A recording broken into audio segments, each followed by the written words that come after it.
कौन हो तुम राधे? मैं राधे आपका शिष्य कर्ण। ये मेरे प्रश्न का उत्तर नहीं है कर्ण। मनुष्य अपने कर्म से बल और सिद्धि अर्जित करता है, परंतु जन्म और कुल से संचित संस्कार और गुण उसका साथ नहीं छोड़ते हैं। अपने गुरु की निद्रा के लिए इतनी असहाय पीड़ा सही तुमने? नहीं कर्ण, नहीं। ये एक ब्राह्मण कुल के बालक के लक्षण नहीं हो सकते हैं, कदापि नहीं हो सकते हैं। जब तुम मुझसे दीक्षा लेने आए थे, तब भी मैंने तुमसे यही प्रश्न पूछा था, और आज दीक्षा के समय भी मैं तुमसे यही प्रश्न पूछ रहा हूं। क्या तुम ब्राह्मण पुत्र हो? क्या तुम ब्राह्मण पुत्र हो?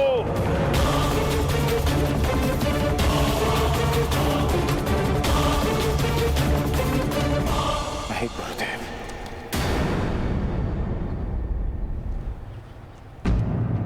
मैं एक सूत पुत्र हूं। राधे कर्ण, अधिरथ का पुत्र कर्ण। छल, पाखंड, असत्य अपने गुरु से। मैंने तुम्हें सच्चे मन से शिक्षा दी और तुमने अपने गुरु के साथ झूठ बोला, अपने गुरु के साथ छलावा। क्योंकि मुझे शस्त्र बल चाहिए था गुरुदेव, क्योंकि अपना परिचय छिपाने के छल के अतिरिक्त मेरे पास और कोई हल नहीं था। क्योंकि कोई भी गुरु एक सूत पुत्र को धनुर्विद्या नहीं देना चाहता था, और आप भी ब्राह्मणों के अतिरिक्त किसी और को शिक्षा नहीं देते। गुरुवर, आपके अधीन वर्षों शिक्षा ली मैंने।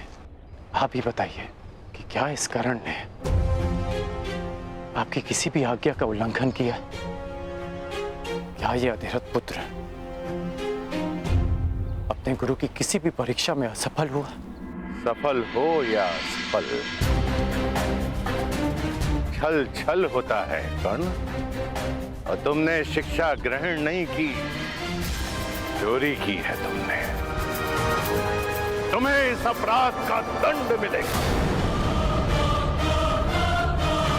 तुमने मेरे दिव्यास्त्रों को प्राप्त करने के लिए अपने गुरु से झूठ बोलने का महापाप किया है।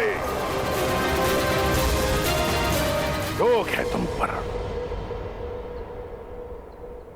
अब तुम अपने गुरु से श्राप भी लेते जाओ। मैं जमदग्निपुत्र परशुराम तुम्हें श्राप देता हूं कि मेरे द्वारा दिए गए दिव्यास्त्रों का तुम उपयोग नहीं कर पाओगे। इस समय तुम्हें इन दिव्यास्त्रों की सबसे अधिक आवश्यकता होगी। उस समय तुम इसके अनुसंधान की विधि भूल जाओगे।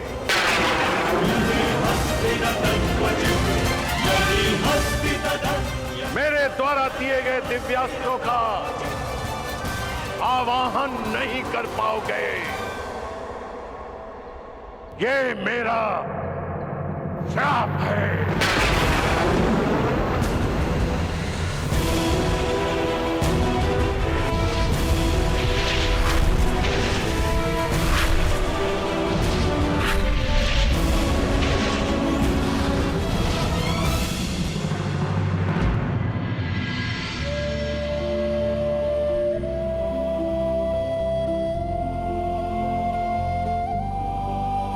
अपने गुरु से छल करने के पश्चात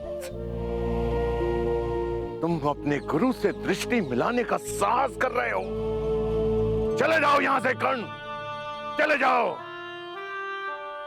इस श्राप के बाद ये पवित्र भूमि भी अभिशापित और अपवित्र हो गई है। जाओ। यदि ऐसा है तो ये स्थान तभी अपवित्र हो गया था जब मैंने पांव रखे। श्राप आपने मुझे आज दिया, परंतु अभिशापित तो मैं जन्म से ही रहा हूं।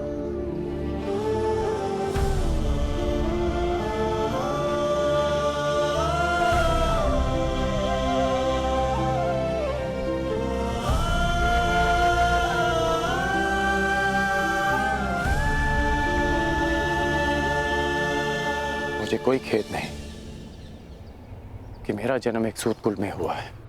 मुझे कोई खेद नहीं कि मुझ में ब्राह्मणों और क्षत्रियों का रक्त नहीं बहता। खेद है तो केवल इस बात का कि मेरा जन्म ऐसे स्थान पर क्यों हुआ जहां जीवन को ब्राह्मणों और क्षत्रियों का दास माना जाता है। शास्त्रों में लिखा है कि मनुष्य की महानता और सफलता उसके गुण, उसकी मेधा से मापी जाती है। फिर क्यों किसी के जीवन पर उसके जन्म, जाति और कुल की छाप लगा दी जाती है गुरुदेव?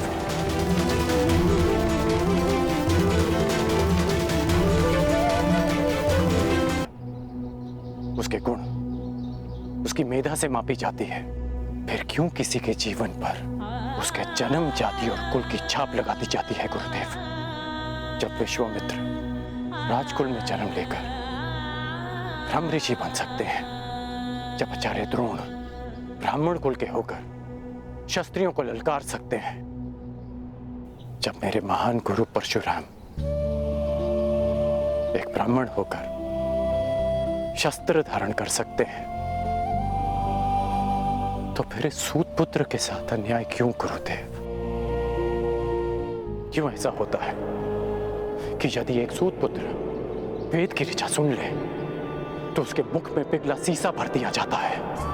क्यों किसी शूद्र को शिक्षा के अधिकार से वंचित रखा जाता है? क्यों मेरे भाई शोण को मार दिया गया था? क्योंकि उसने वेद पाठ करने का दुस्साहस किया। क्यों एक क्षत्रिय की उदंडता को उसका साहस माना जाता है और एक सूत की वीरता को उसका दुस्साहस? क्यों गुरुदेव? क्यों क्यों क्यों क्यों क्यों? जिन ब्रह्मदेव के दिव्यास्त्र आपने मुझे सौंपे, उन्होंने सृष्टि की रचना में क्या कोई भेदभाव किया? जन्म से लेके अभी शरण में आने तक सदैव अपमान सा आपके चरणों में आया तो लगा कि हाँ, मुझ में भी प्राण है। आपकी छत्रो छाया से वंचित नहीं होना चाहता था गुरुदेव। ये कारण सम्मान से जीवन जीने का अधिकार चाहता था। इसलिए जीवन में पहली बार असत्य कहा, परंतु आपके प्रति मेरी श्रद्धा, मेरी शिक्षा के प्रति मेरी निष्ठा और मेरे कर्म के प्रति मेरी आस्था में किंचित भी असत्य नहीं है गुरुदेव। आपके इस शिष्य ने आपकी हर शिक्षा, हर परीक्षा को ईश्वर का प्रसाद मानकर ग्रहण किया और आज ये राधे सगर्व आपका श्राप भी स्वीकार करता है। किंतु इतना निवेदन अवश्य करूंगा कि मेरा सूत पुत्र होना मेरे अधिकार में नहीं था। इतना अवश्य कहूंगा कि आपने मुझे उस भूल के लिए श्राप दिया जिस पर मेरा कोई वश नहीं था गुरुदेव। तुम्हारा तुम्हारे जन्म पर वश नहीं था, मैं जानता हूं, परंतु तुम्हारा वश कर्म पे तो था और तुम्हें श्राप तुम्हारे असत्य बोलने के कर्म के कारण मिला है।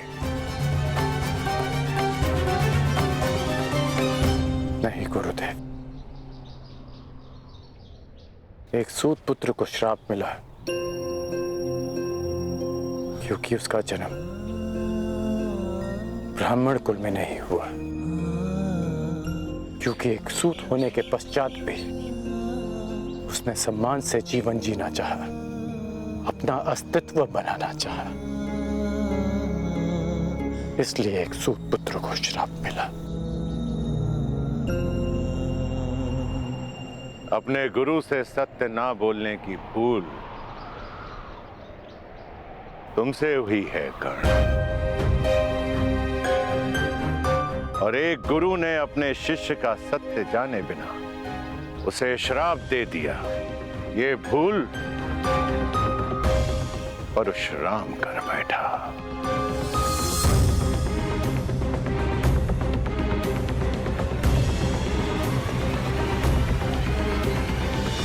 मेरे द्वारा दिए गए श्राप को मैं वापस तो नहीं ले सकता हूं कर्ण,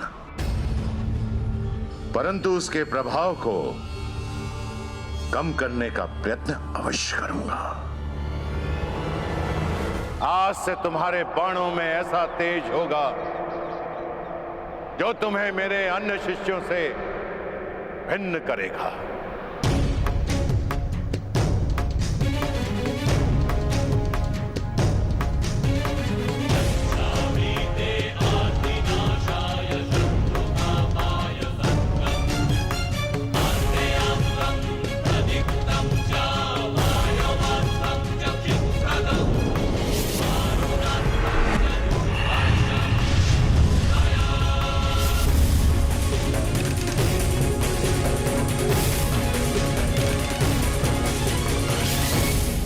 ये मेरा सबसे शक्तिशाली दिव्यास्त्र है, परंतु ब्रह्मास्त्र से अधिक नहीं।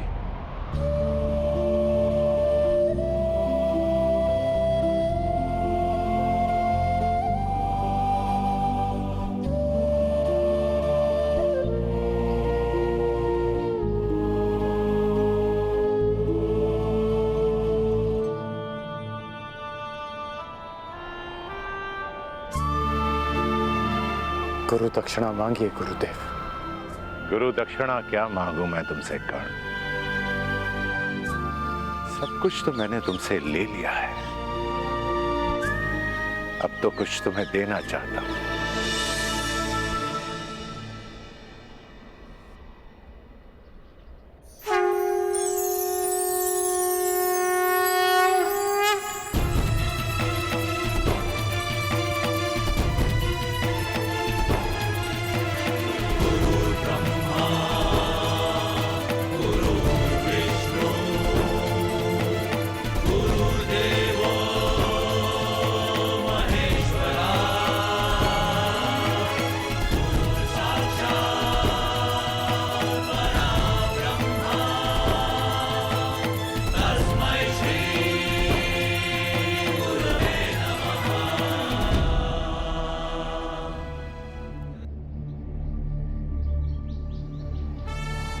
ये मेरा दिव्य धनुष है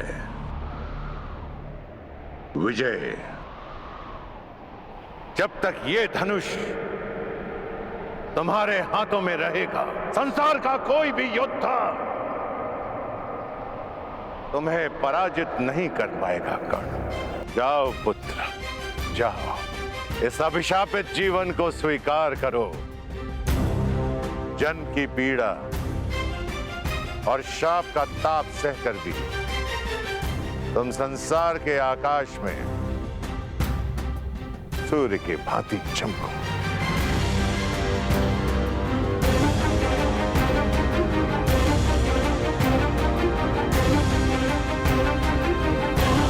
माता की मार संसार का सबसे बड़ा प्यार होता है, और गुरु का श्राप भी महादेव के प्रसाद से कम नहीं। और आपका ये श्राप, ये राधेकरण अमृत समझकर स्वीकार करेगा। इतिहासकरण करना स्वयं में कैसे समाहित करेगा मैं नहीं जानता, लेकिन एक बात का वचन देता हूं कि आपको आपके इस शिष्य पर सदैव गर्व होगा।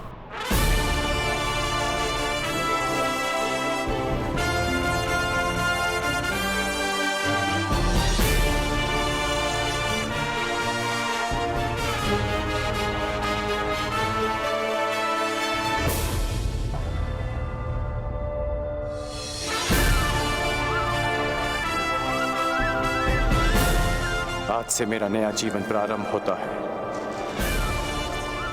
दिव्यास्त्रधारी कर्म, और मैं अभिशापित सूत पुत्र भी, मैं जिसे जीवन का अधिकार नहीं मिला, और मैं जो इस अधिकार के लिए अपनी अंतिम श्वास तक लड़ूंगा, मैं राधे कर्ण।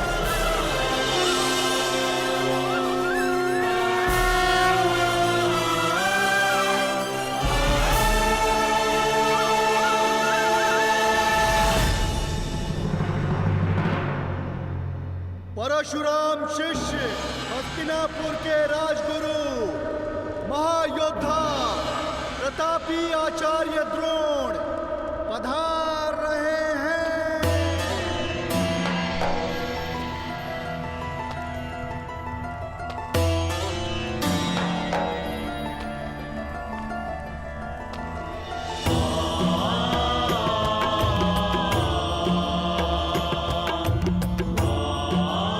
हस्तिनापुर नरेश महाराज धृतराष्ट्र की जय हो।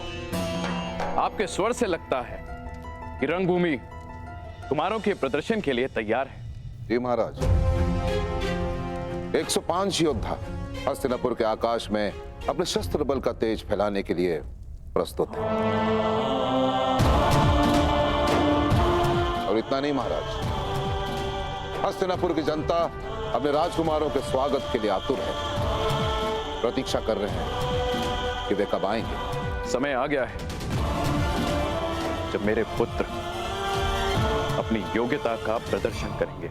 समय की चाल में आहट नहीं होती महाराज, किंतु वेग की भांति वो चलता है। कल की ही बात लगती है कि नन्हे कौरव और पांडव इसी महल के आंगन में उद्दंडता करते फिरते थे, और आज शक्ति का प्रदर्शन करने के लिए प्रस्तुत हैं। भाग्यशाली है भीष्म जो अपने पुत्रों का ये रूपांतरण देख सकता है। सौभाग्यशाली तो हस्तिनापुर है ताचरी, जिसे आपकी छत्र छाया मिली।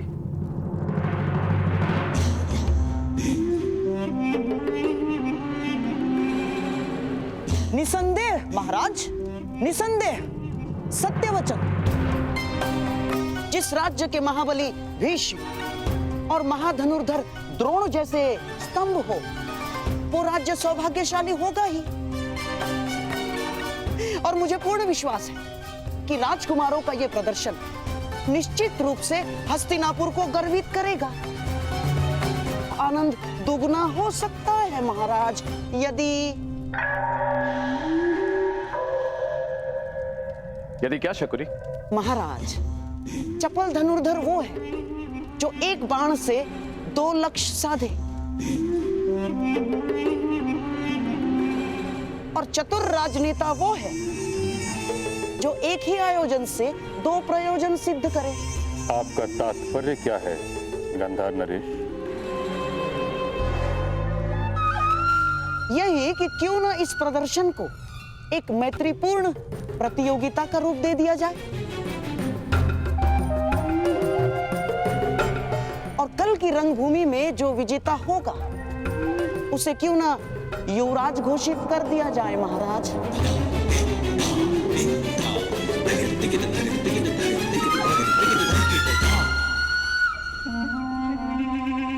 कल की रंगभूमि में जो विजेता होगा उसे क्यों न युवराज घोषित कर दिया जाए महाराज।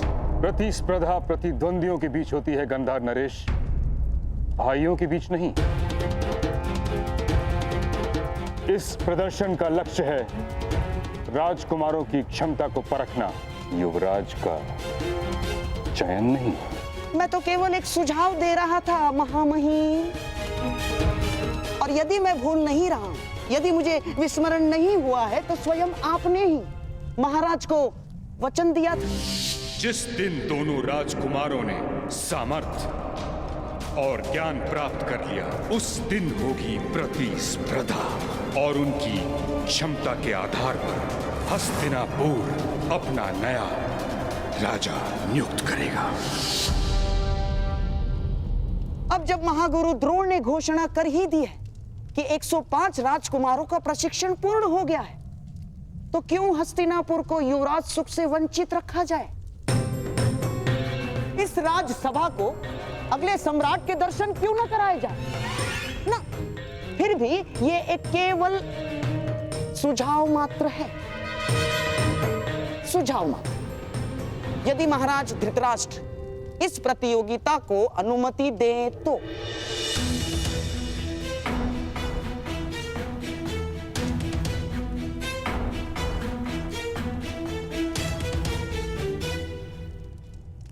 उचित कह रहे हो शकुनी। इस सुझाव पर विचार किया जा सकता है। निश्चित रूप से हस्तिनापुर को युवराज की आवश्यकता है। निश्चित रूप से युवराज की आवश्यकता है महाराज, किंतु चयन के लिए प्रतिस्पर्धा विकल्प नहीं। महामहिम का कथन सत्य है महाराज। इन 105 भाइयों को एक साथ मिलकर हस्तिनापुर की रक्षा करनी है। जो उत्तराधिकार के लिए एक दूसरे से लड़ बैठेंगे, वो मिलकर किसी देश की रक्षा कैसे करेंगे? यह असंभव है महाराज। ये रंगभूमि 105 भाइयों के कौशल का प्रदर्शन स्थल है, उत्तराधिकारियों के मध्य। इसे युद्ध क्षेत्र मत बनाए। यदि रंगभूमि के इस आयोजन से युवराज के चयन का प्रयोजन सिद्ध होता है, तो इसमें खोट क्या है आचार्य? खोट केवल इतना है गंधार नरेश कि कहीं भाइयों के बीच का खेल रक्त रंजित स्पर्धा में न बदल जाए। महामहिम भीष्म बिल्कुल ठीक कह रहे हैं। आचार्य, वो क्षत्रिय कैसा जो युद्ध से भयभीत हो जाए, और वो राजकुमार कैसा जो अपने राज्य की रक्षा के लिए घाव खाने से पीछे हट जाए? और क्या गुरु द्रोण को अपने शिष्यों पर इतना भी विश्वास नहीं कि वे तनिक पीड़ा सह सकेंगे? और क्या महामहिम भीष्म को अपने कुल के रक्त की परीक्षा लेना क्या इतना कठिन प्रतीत हो रहा है? क्यों? जो गंगा पुत्र भीष्म अपने केवल वचन के लिए आजन्म ब्रह्मचारी रहे, जिन्होंने अपने दिए हुए वचन के लिए मृत्यु को स्वयं से आज तक दूर रखा, क्या ऐसे महामहिम महाबली गंगा और शांतनु पुत्र भीष्म हस्तिनापुर के सिंहासन को एक सशक्त, समर्थ, सक्षम और सुरक्षित हाथों में नहीं देखना चाहेंगे? मैं मानता हूं ताक्षरी कि राजकुमारों के लिए यह प्रतियोगिता बहुत कठिन होगी, परंतु मुझे आचार्य द्रोण की शिक्षा पर पूर्ण विश्वास है कि सभी राजकुमार इस प्रतियोगिता को मैत्रीपूर्ण भाव से लेंगे। फिर सभी राजकुमारों को एक नियम से बांध दिया जाएगा। यदि किसी भी राजकुमार ने दूसरे राजकुमार का रक्त बहाया, तो उसे अपात्र घोषित कर दिया जाएगा। इस नियम के प्रभाव से आपकी चिंता का हल भी निकल आएगा और हस्तिनापुर को उसका युवराज भी मिल जाएगा। कहिए ताक्षरी, क्या ये उचित नहीं? जैसी महाराज की। अच्छा, तो फिर यह निश्चित रहा कि कल सभी राजकुमारों के बीच शक्ति प्रदर्शन होगा और मुझे पूर्ण विश्वास है कि विजेता वही होगा जो सर्वश्रेष्ठ होगा।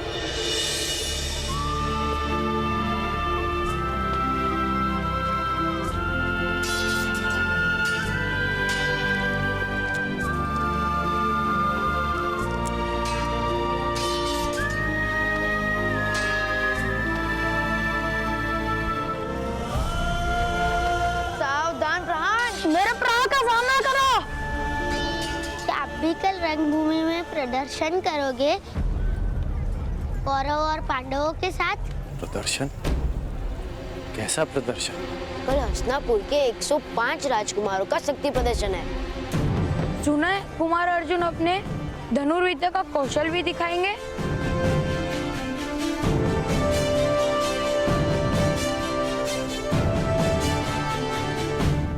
कल की प्रतियोगिता में कौन किसके साथ द्वंद्व करेगा, यह निश्चय आप करेंगे।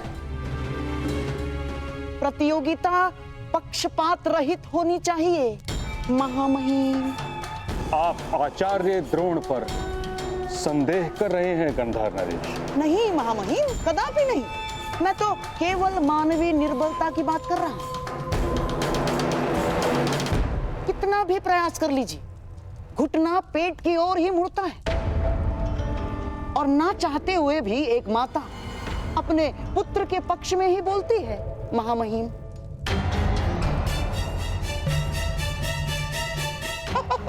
और महागुरु द्रोण का अर्जुन के प्रति प्रेम जगत विख्यात है।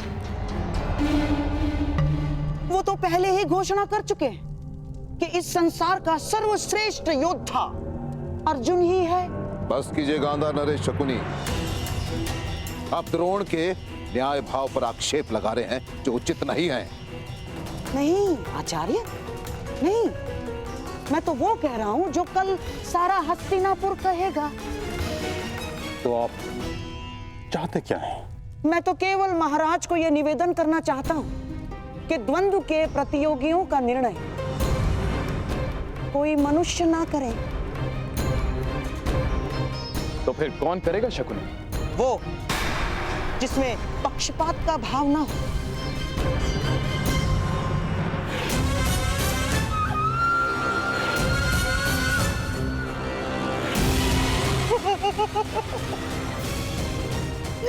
ये मेरे पास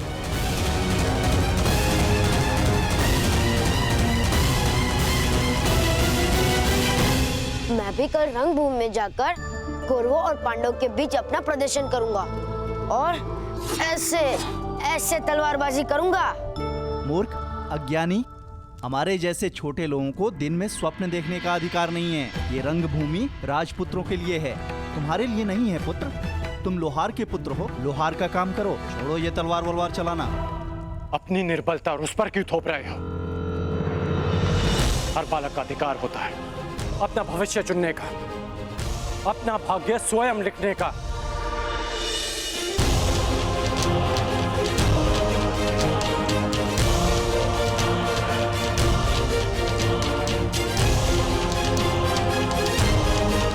छोटे मित्र, कभी स्वप्न देखना मत छोड़ना और उसे पूरा करने का परिश्रम करना भी मत छोड़ना। कौन से देश से आए हो मित्र? मनुष्य का भाग्य उसके जन्म से ही निश्चित हो जाता है, यही नीति है। यदि यही नीति है तो इस नीति को बदल दूंगा। हस्तिनापुर के मस्तक पर अपने बाणों की नोक से अपना भाग्य स्वयं लिखेगा ये राधे है।